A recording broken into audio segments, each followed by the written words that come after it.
Hey, les Liane! Salut Martine! Salut! Hey, t'as-tu le temps pour moi? J'ai des questions à te poser. Écoute, pas en ce moment, je vais en faire une livraison, mais est-ce que ça te tenterait de venir? Ah, ben oui, parfait, ça, je te suis. C'est bon!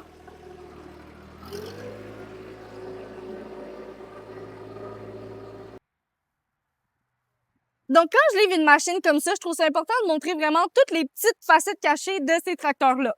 Donc, on peut commencer ici avec l'ajustement du volant. Donc ça se retrouve pas sur nécessairement tous nos tracteurs, mais c'est super le fun à voir. Ça offre un confort supplémentaire à l'opérateur.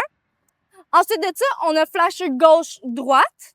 Donc, ce qui est intéressant si on est sur le bord des routes, etc., signaliser aux autres. On a aussi un 4 flasher, des lumières et un 4 flasher et les hautes et les basses. Ensuite de ça, ici, on peut retrouver un ajustement pour avoir une tondeuse ventrale sur le tracteur, donc 54 ou 60 pouces.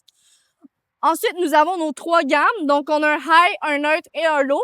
Notre low est capable de faire un style de médium, donc c'est pourquoi qu'on a seulement un low et un high. Ensuite, ici, c'est là qu'on va décider quel PTO on veut engager. Donc, sur ce tracteur-là, on a 2 PTO, un ventral et un arrière. Donc, ici, on va être capable de choisir quel PTO on veut activer avec notre bouton qui est juste ici. Donc, on a un petit bras jaune qui permet justement de sélectionner le PTO qu'on veut. Le remplir de fuel, c'est ici. C'est sûr que c'est important de le faire. Petites lumières qui sont ajustables aussi. Appuie-bras aussi pour avoir un confort supplémentaire pour l'opérateur. Honnêtement, là, ça change la donne. Ensuite de ça, pour barrer le différentiel, c'est un petit bras en bas là qu'il faut seulement appuyer comme ça. Donc, différentiel barré.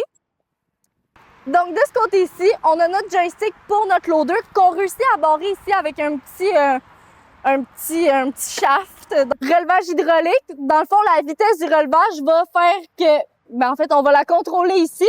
Donc, la vitesse, on va tourner ou d'un sens ou de l'autre pour avoir un relevage qui va être plus réactif ou non. Donc, ça, c'est seulement pour contrôler le 3 points en arrière. Le parking brake, évidemment, si on est en côte ou quoi que ce soit, c'est vraiment important de le mettre et pas l'oublier. Donc, on a aussi le 4-wheel drive ou le 2-wheel drive. Donc, si jamais on est dans de la boîte ou quoi que ce soit, là, avoir un petit peu plus de traction. C'est une transmission hydrostatique, donc on a 2 pédales, une avant, une reculons, ce qui permet une ergonomie de l'opérateur supplémentaire. Dans le fond, là, vraiment, on avance, on relâche, ça l'arrête et on peut reculer par la suite. Donc, c'est super confortable pour le pied. Moi, j'adore ce système-là. Ce qui est vraiment aussi le fun de ce tracteur-là, c'est qu'on a un cruise control. Donc, c'est juste une petite clenche ici. Là, excusez-moi, j'ai beaucoup de clés. Sauf que quand on avance, là, on peut simplement lever ça. Il va rester enclenché jusqu'à temps que je pèse sur la même pédale ou sur l'autre. Ensuite, là, il va s'enlever. Donc, ça peut être intéressant pour les personnes qui ont des longs terrains. Ensuite de ça, ici, on a le throttle, donc le régime moteur, ça permet d'avancer plus vite, régler surtout nos PTO, etc. Donc ça, c'est sûr que c'est intéressant aussi. Activation du PTO seulement à côté, donc pas plus compliqué que ça pour ça. Voici comment fonctionne le loader. Évidemment, là, il est embarré, fait qu'on débarre le joystick.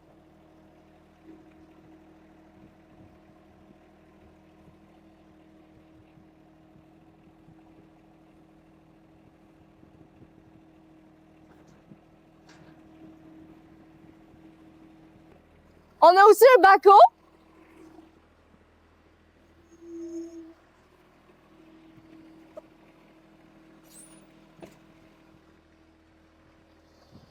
Donc, premièrement, il faut tenir, dans le fond, la petite clip. Ben, c'est pas une clip, là, mais le petit crochet. Donc, je vais lever.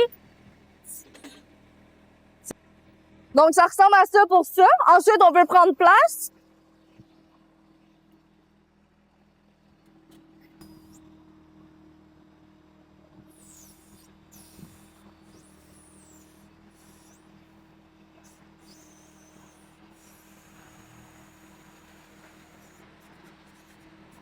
Fantastique, merci beaucoup.